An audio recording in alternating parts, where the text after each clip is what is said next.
Allow me to start with this topic, digitalization and the future trends of knowledge management. I'm very interested in this particular topic. I find there are lots and lots of articles, publications, people talking about digitalization, right? Every day we heard about digital transformation. Every organization, every individual, every society, every country has to go through this transformation,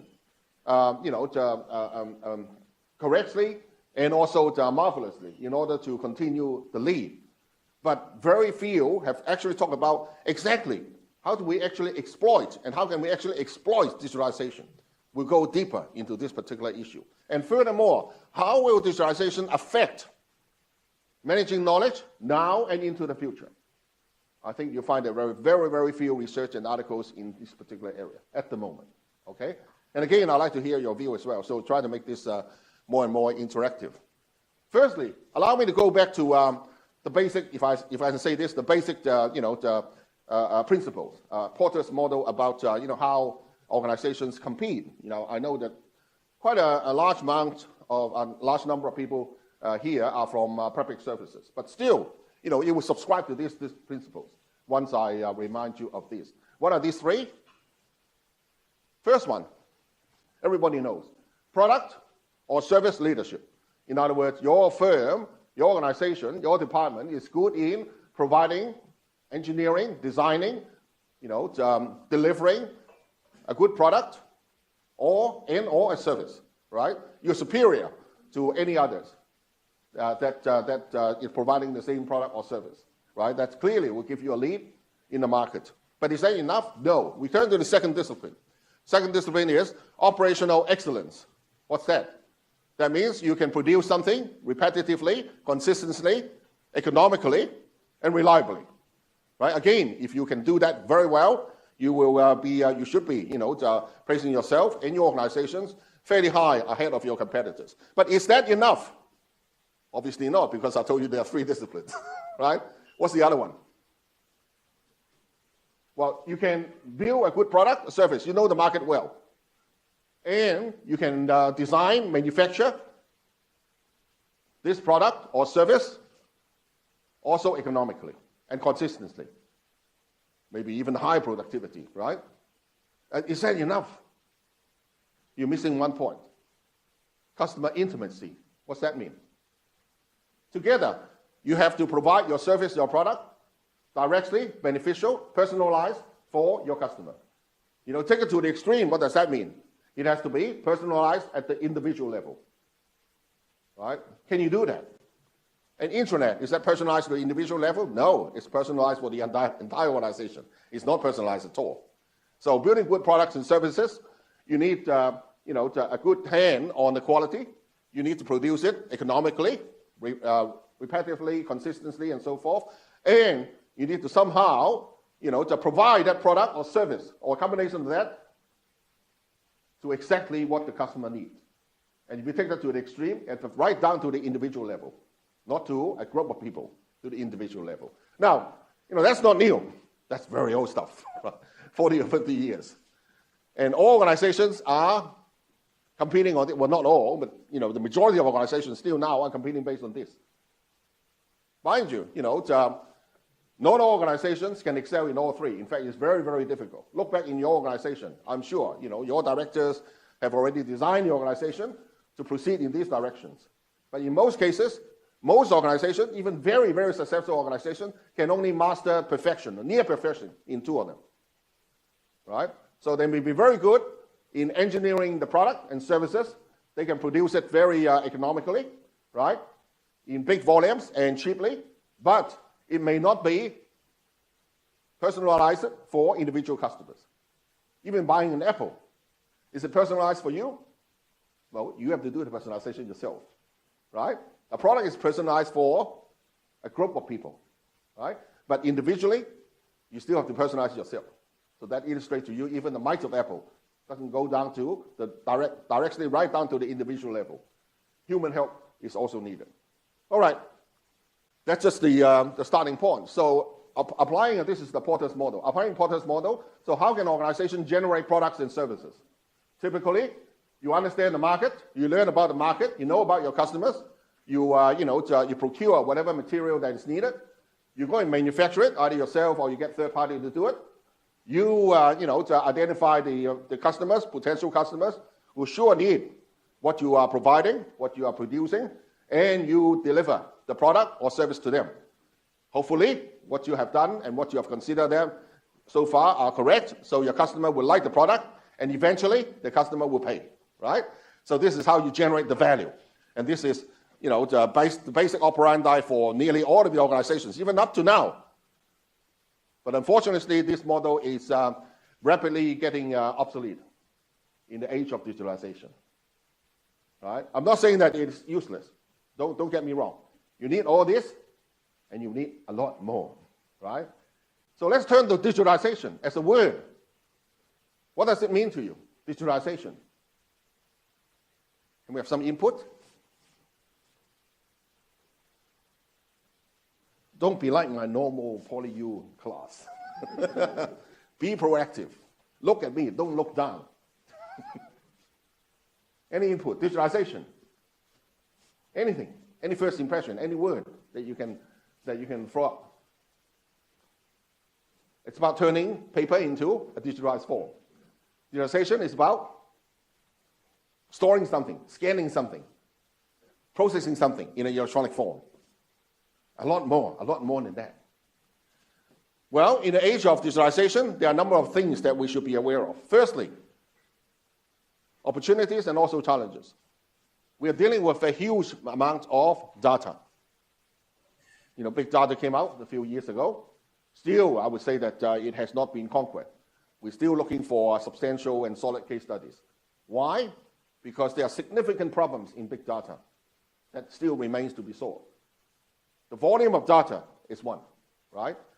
So much for the volume that even with the world's mighty computers, it's impossible to store all of them instantly and be able to analyze them instantly. So, the map reduce and all sorts of big data algorithms that you heard about, they have to take corners. They have to, sample different sets of data and be able to do some analysis so that, the analysis result resembles or projects to be the actual result.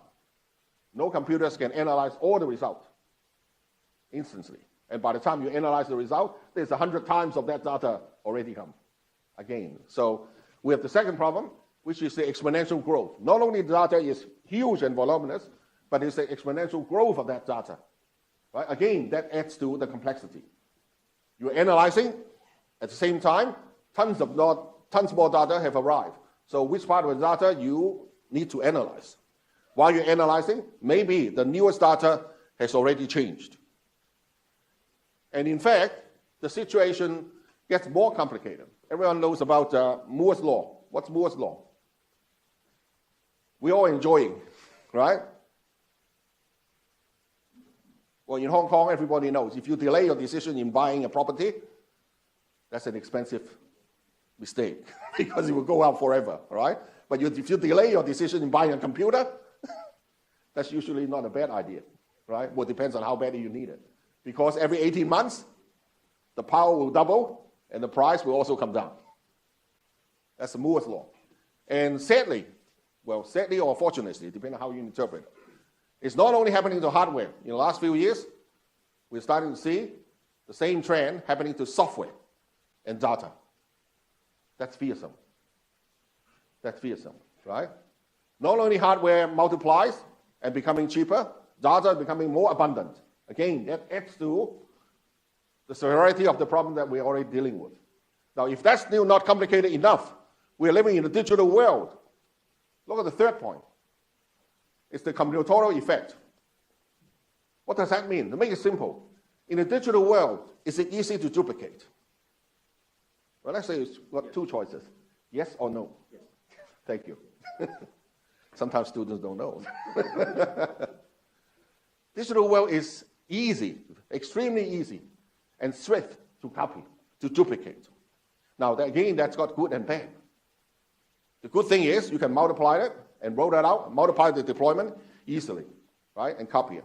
The bad thing is the value is being lost, right? If you're merely just copying something, what's the value add? It doesn't translate into any value add, right? And this combinatorial effect is applying to everything except people, but applies to machine, networks, data, systems, processes, right? All these things can be copied and combined very easily. That's the opportunity. That's also the danger. I'll come back to this point later on because it shed light on what we should do in order to excel in KM in the digitalization era. So far, am I making sense, or you should go down for a cup of coffee? It's up to you. I have my cup of coffee already. All right, a bit more about the progress of hardware and software that drives the age of digitalization. If I look at hardware, obviously for a few decades, we have seen big computers coming down to mid-range computers, to desktops, tablets, notebooks, and now to smartphones, right? What does that mean? What does that mean? Something simple.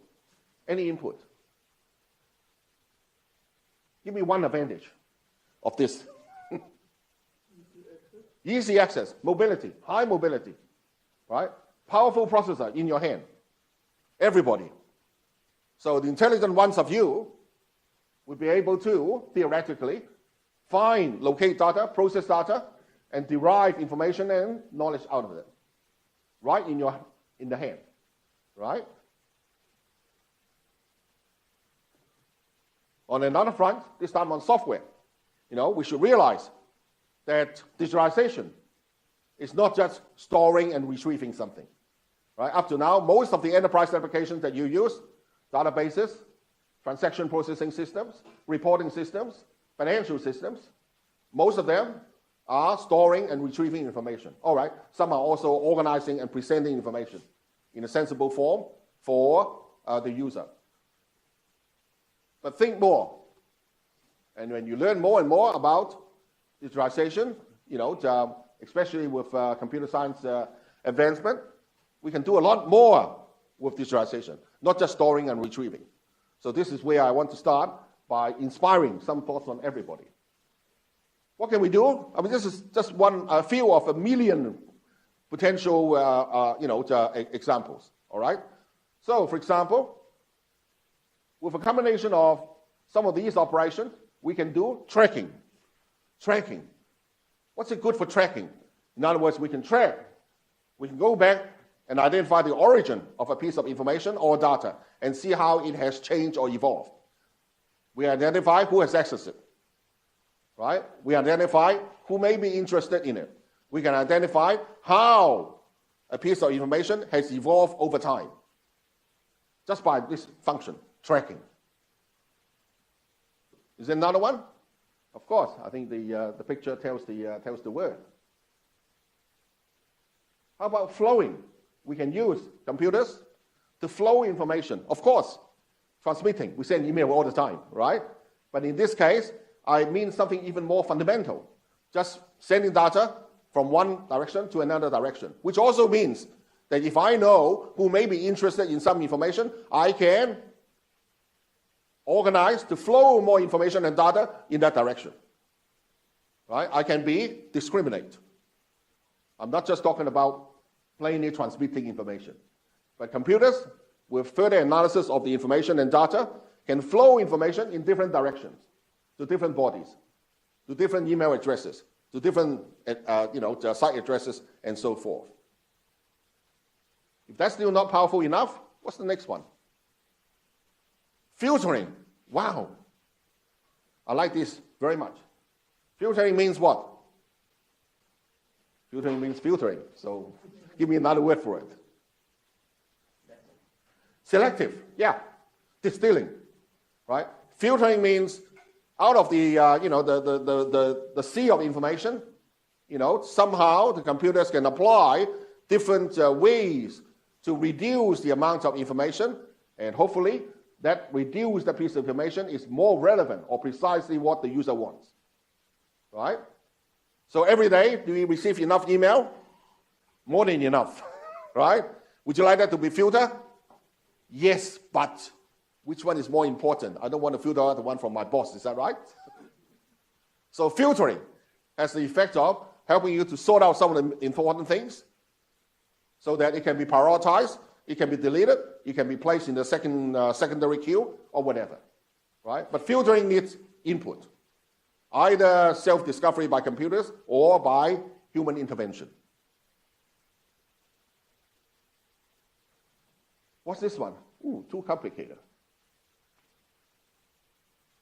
In fact, it's not. Just sharing. And we are very familiar with this one, right? In Facebook, I share and repost all the time. But computers can also analyze information and then share it from one person to another person, a group to another group, a page to another page, and so forth. That's probably the simplest. I use this one as the last one. Everyone is excited about it, about artificial intelligence, about knowledge discovery, about data mining. This one is about cognifying, right? Embedding intelligence in our application. And that creates most of the excitement at the moment. It's about a computer's ability to analyze information, embed it in, in the flow, in our application, and be able to provide suggestions, recommendations, among other things, or even automate some of the decisions, right? With appropriate analysis, computers can add cognition. And that's, it's a very, very powerful operations. Now, I started this talking about digital transformation because I'm still struggling to find out exactly what this means and what it implies to us. Because every day I heard people talking about digital transformation. And to the best I can find, I would say that transformation is a whole portfolio of change initiatives. So not just one, but a group of coordinated changes that together form an integrated program, whatever that is, right? Whatever that is. So clearly, transformation places itself distinguished to just purely enabling something. Just enabling something to work faster, that's not transformation, right? Changing from one device to another device, that's not transformation. Upgrading from one version to another version, that's not significant enough to be transformation. What may be considered to be transformation? Developing a new business model, right? Completely redesigning the way that you do your business. Cracking a new market that nobody has found before. Developing a new product or service that translates new values that nobody has ever heard of, yet is successful because it translates to superior customer experience, right? These are transformation. Now, I'm going to tell you something that will be surprising to you because after all this, my statement is digitalization alone is not a game changer, right? So in other words, if we just merely apply store, retrieve, filtering, sharing in a computer sense, right? It's still not sufficient to be a digital transformation. Why? Because the real power, as what I've read, as what I've thought out, as what I believe, is a combination of three things. Digitalization plus knowledge plus technology, right? It's the fearful combination of these three things. It's It's within your imagination. It's based on your imagination about how to actually combine this to what level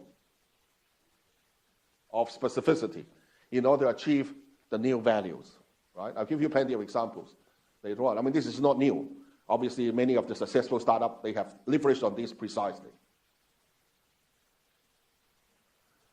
Well, of course, the fact that you're interested in KM, I suppose that you subscribe to this, the theory of the firm, the knowledge theory of the firm, which is knowledge is consistently being seen as the infinitely repeatable resource of an organization. Wow, that's wonderful. You don't have to buy it. You can breed new knowledge, and yet it becomes a new resource for your organization. It sounds too good to be true, right? And I would say that now in the age of digitalization is the clearest compared to any other previous era to appreciate this. Because again, for some facts I'm going to show you, you'll be immediately convinced about the value of knowledge in the age of digitalization in a network economy. Well, in fact, those facts come now. If we go back to the Porter model, remember how the value is being generated by identifying what the market needs, come back to the lab, design a product or a service, identify potential customers, produce the product or service, and then channel the product or service into the hands or consume the service by the customer. And the customer appreciates it, customer will pay for it, right? Now, all that is in the old days. That's the Porter model. In the age of digitalization, in a network economy, value is being generated by creation and exchange of information and data, right? I'll give you examples later, but start thinking about it. It's no longer just by producing products. It takes too long, right? And too many organizations need to be involved, and the value chain takes too long to actually realize and produce a product. We have to leverage on the network. In fact, we have to leverage on the network effect. Organizations have to go beyond their organizational boundary and tap into the external network, precisely external network, in addition to internal network, to extend the capabilities to harness data, generate values by leveraging on the external network. Okay? Examples will come. And thirdly, if many of the successful startup is a guy, then we are led to believe these companies are building a platform or building different platforms in order to breed these innovations, in order to breed these new types of business models, right? And in this platform, not only they provide connections, people, communities, data, information, and computing power, right? But they also, through a careful articulation of these things, generate the new value add, which we have never seen before. Many of these have came to success already, and no doubt you have heard about some of these, right? Uber, Foodpanda, in the educational world, edX, for example, it's a platform in education, right? People can go there, irrespective of your background, irrespective of your qualification, go and take courses, even for free. That's a highly disruptive model to academia, right? But anyway, I don't spin in that direction because today we focus on digitalization and KM. All right, so Uber. I know it's illegal in Hong Kong, but just assume we don't touch on the legal dimension, right? In Australia, it's illegal, right? Okay, so Uber provides a service. Everybody knows. Similar to taxi, you can say. It commutes you from A to B. But is that all? It commutes to A to B. Is that all that Uber provides? And therefore, it has almost demolished the taxi industry in many countries. Is that enough? I mean, taxi has been dominating that for decades. What is Uber providing that seems to be also value add? And that make them so successful and taking away a lot of business by traditional transportation services. You either know or you pretend that you observe it to be illegal, therefore you don't offer an opinion. For a public servant, I understand. Well, Uber provides information as well, right? Because if you ask me, would you take Uber? Just like any other individual, I suppose, my mind will bring up several topics. Safety, security, reliability, cost, right? So all of those things, the Uber platform provides information, provides data, provides information to help you to make the decisions, right? Whereas if you compare to the old-style taxi, you really don't know until you sit onto the taxi, right? So Uber is one way of providing a platform and use the network effect to generate the values. And it brings together, obviously, the suppliers and also the people who require to use this service. Now, that's just one of, I suppose, thousands. Another one is Fiverr. Not sure whether you have tried it before. At the moment, you can consider it as a gigantic website. Let me see. Everyone heard of in Hong Kong supermarket is Welcome and Park and what? Park and Shop. Okay. So what is a mega supermarket? Hong Kong doesn't have any. But in China, in America, Walmart. Is that right? Okay. So if you know what I mean, then Fiverr is the Walmart of outsourcing services, put it this way, right? What it provides is thousands and thousands of services classified into different categories. You can even ask people to, for example, to do a voiceover. And I have used that precisely on any particular text you want people to read. You can choose any particular accent you want. You can listen to it first, right? You can listen to it first, and then you can commission somebody to do it, and you don't have to waste your money if you are not satisfied with it. You can still retain or recall your credits without paying. Obviously, you cannot use it if you don't buy it, right? So that's a fundamentally a revolutionary model, to especially with I think government is the same, but for university, a real example is I need to design a logo, right? And typically, traditionally in PolyU, I need to get X number of quotations. X is at least 3, right? And then submit to the finance office, and you don't know how they make the decision. You may end up with the one that you want or you don't want, right? And then you have to work with that and pray that they can deliver. Otherwise, everyone is in trouble, right? So compare with this.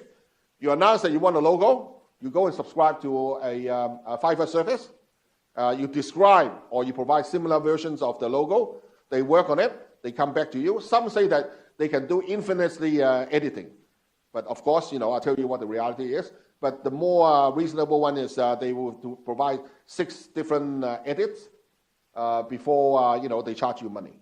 So you can change it 6 times or something like that. And of course, if you're so greedy and go for the infinite ones, my experience is after changing 2 or 3 times, the delay is longer and longer and longer, right? So also don't waste people's time. So compare with the traditional service. This is extremely enlightening, because if I want a logo, I may come back with 50 or 60 logos to choose from. And I just choose the one that I need and I pay. And that's fair, because you get the IP with that one, right?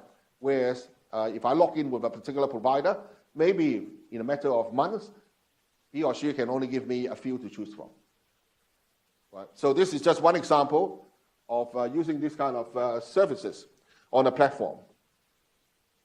But of course, this is just the beginning. Very soon, I believe, Fiverr, you can actually compose your service. You can actually declare, right? You can actually declare that you can provide a service on Fiverr. If they allow you to sign up, they have all the structure there, right? If you want to. But I believe very soon, they will also allow you to, assemble different types of services and offer a composite service on the Fiverr platform as well, leveraging on other people's output. Well, I'll come back to this point. Combinatorial effect, because this is the point where I believe it takes us into exploring how KM should be in the age of digitalization. Remember I said this point is fearsome or awesome. Why? Because things can be copied, duplicated very easily, right? Well, on the one hand, that's good, because it's fast duplication and we can roll out more and more easily. But on the other hand, it's no good. Why? Because there's no value, right? If the only thing that you can do is to copy it, right? I don't think that translates into a lot of value at all. In fact, it's 0, right? So that's our entry point. Entry point. What in KM is difficult to be duplicated, so that the computer science people cannot compete, and the big data people also cannot compete. Well, they can compete in other ways, but that's not going to take away the core territory of most KMers and KM researchers focus on. First one is experience. Experience, right? Experience can never be replaced. Experience will become more and more expensive over time. All other services, all other components of services, especially if it is a repetitive service, it's a commodity, they will go down. But the experience component always goes up, right? It's a video. I'd like you to listen to it or watch it.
just at the most important moment.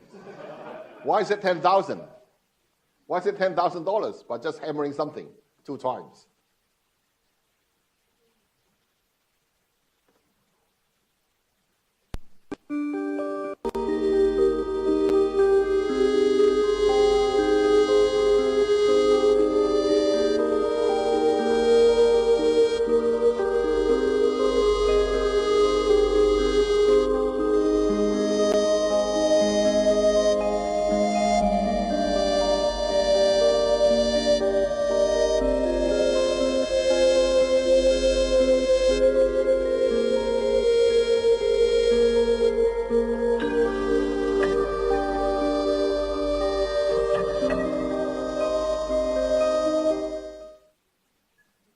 Well, now you know how to charge your department if you are freelance. So I think that clearly indicates that experience is the most important component, right? And it's not easy to be replicated. It's not a digital thing. Well, anything else that KM can also take advantage and surge ahead in the age of digitalization? Trust. Everybody knows, right? Trust cannot be built, cannot be replicated. I mean, you may be able to transfer part of trust. If I know you, we are good friends, and you refer a good friend to me, at least I would, extend part of that trust to that person. But it's never to be exactly the same and not immediately replicated. Trust has to be built, fostered as well. And now with age of digitalization, is it becoming easier or more difficult to build trust? Easier or more difficult, or don't know? I think it's more difficult. Why? Because most of the time in the age of digitalization, you never see that person, right? You never met him before. You're only dealing with the digital footprints, or assumed to be, or what purports to be the digital footprints of this person. So it makes it very, very difficult to build trust. Any other areas? Yes. There's another category. Some authors call this generative values. And the computer science, the data science people are working on this one.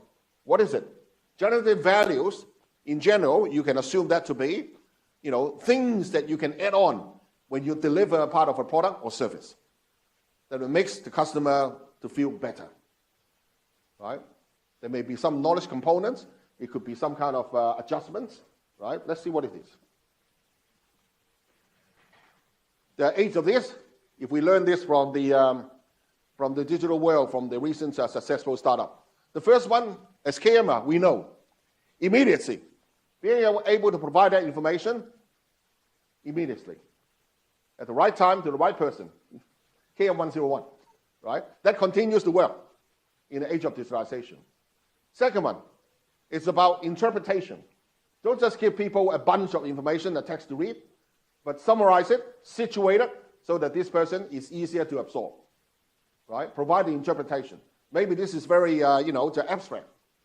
So you can provide clarification somehow through computers, through human effort, through a combination of computers and human effort. That's the second dimension.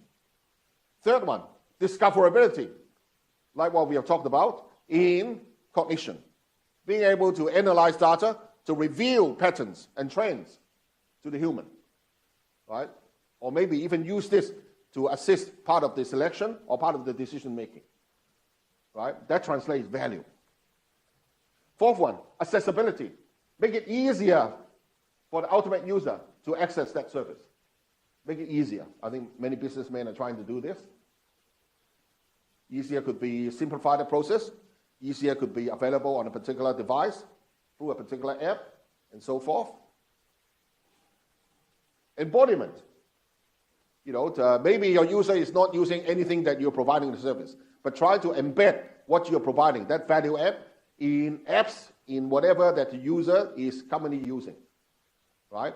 So go to him or her rather than requesting this person to come to you in order to enjoy that service, right? Personalization. I think everyone knows about this one. In fact, you may be able to do a combination of the previous field to achieve the effect of personalization. And that also goes back to Porter's fundamental principle, the third value discipline. What is it? Customer intimacy, right? So that part overlaps. Another one, authenticity. This is a very difficult nut to crack. Because especially on the digital world, you don't know whether it's a real person behind it or not. So if you can somehow provide authentication, verification, the legal proof, or at least, a sense of comfort that what's being committed to you is genuine. That adds value. That adds value. Of course, this needs to be exercised very carefully. And the last one happens in the e-business world as well. Apparently, the new style of buying music, everybody knows, is that you pay for the song, right? So there are companies, applying this model and say that, look, if you want to download this band and this particular song, it's going to cost you $2 and things like that. And somehow, after a few years, now some companies discover that in fact it's cheaper to do it in an alternative way. What way? Free. Free? Are you mad? Yes, free to the masses, but also welcome anyone who would like to donate. Right? Because they are die-hard loyal fans, only a very small proportion of them who is willing to pay a price that they reckon that song deserves. So these companies analyze, and over a few years period, they identify that, hey, for some band, for some songs, it's better to go this way. Patronage, allowing customers to self-determine and self-sponsor, whatever. What does that mean to KM? Well, to me, you need to help me as well. To me, the anonymous situation in KM would be, the analogy would be, intelligently locating someone who is very willing to contribute, right? And these people contribute irrespective of whether they're receiving any money or not, right? In fact, I tried this successfully with some of the teachers. So the teachers overseas, they are so passionate to share. After they have retired from a full-time job, they don't really care about funds, or don't care about so much, put it this way. And they are more than willing to share entirely about what they know with our students. So don't ignore this dimension as well. So these are the generated values. So you can imagine, this is just the tip of the iceberg. A combination of these can generate a lot of value add. And don't forget about trust, and also, what was the first one? Experience. Another 7 minutes, eh? I better be quick. So if I can, to ramp up towards the end of the presentation, three things now become increasingly obvious that hold the key to success in KM in digitalization. One is data, right? Second is cloud computing, because cloud holds all the data together. It's the only thing that can hold all the data together, and the only thing that can provide tools that is close enough to support interoperable systems as well as for the analysis of this data. And thirdly, the same difficult dimension that KM always deal with, people, right? An intelligent use of these three things, to me, spells the success of using KM or extending KM into the age of digitalization. So I'll provide a set of these slides for you to peruse later on. There's an updated version of this PowerPoint, which will also provide a PDF download. All right. So what's the shape of future knowledge management services? I think they will all operate over the cloud. In fact, it's already here. Many firms are starting to put together, to X as a service, consulting as a service, testing as a service, even detecting cybercrime as a service, right?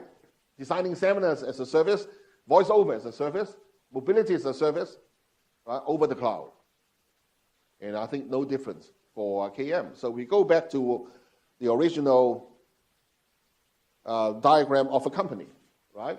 So what do you think? The network outside the company, is it bigger than the network inside the company? Of course, you're talking about the real world, right? So in the age of digitalization, a company must expand to tap on the external network and be able to leverage this network to expand their dynamic capabilities. And this network consists of people, data, information, systems, processes, documents, you name it, and more. So the intelligent company, intelligent employees and groups of companies and employees in the company would know how to carefully build this network and deliver, or firstly, orchestrate new types of services and then deliver it. Again, this is not new. So I'll leave you with this page of recommendations that I believe that organizations who want to excel in KM has to focus on rapidly. And in particular, breed data science skills, breed computational intelligence, metadata, your repository, because you need to be able to allow people to search things very rapidly, and also to expand your KM focus from just supporting internal operations. Most of the KM program, most of the KM journey that I know of in Hong Kong and elsewhere, they're internally focused. But we have to grow to an external focus as well and harness the network to do better things. All right. Now, before I end, do we have a brochure of the IC101X? Give me 30 seconds of commercial. It's not commercial, actually. All right. For those of you who are unaware, we also have developed a KM course with about 15, 16 hours of video content. It's on MIT's edX platform, and we distribute the brochures. It's currently being offered until end of November. Is that right? Right. Okay. It's a 6-week course, but it's still got a few months to do it. So in other words, as long as you fulfill what's required to do for a 6 weeks course in the next coming months, then you'll be able to complete the course. If you want a certificate, only if you want a certificate, then you pay about $50 US. Otherwise, it's free to take as well. So many of the things I'll talk about today and more is in the course, including many international case studies. So with that, I'd like to conclude my presentation, and thank you for your concentration. Thank you.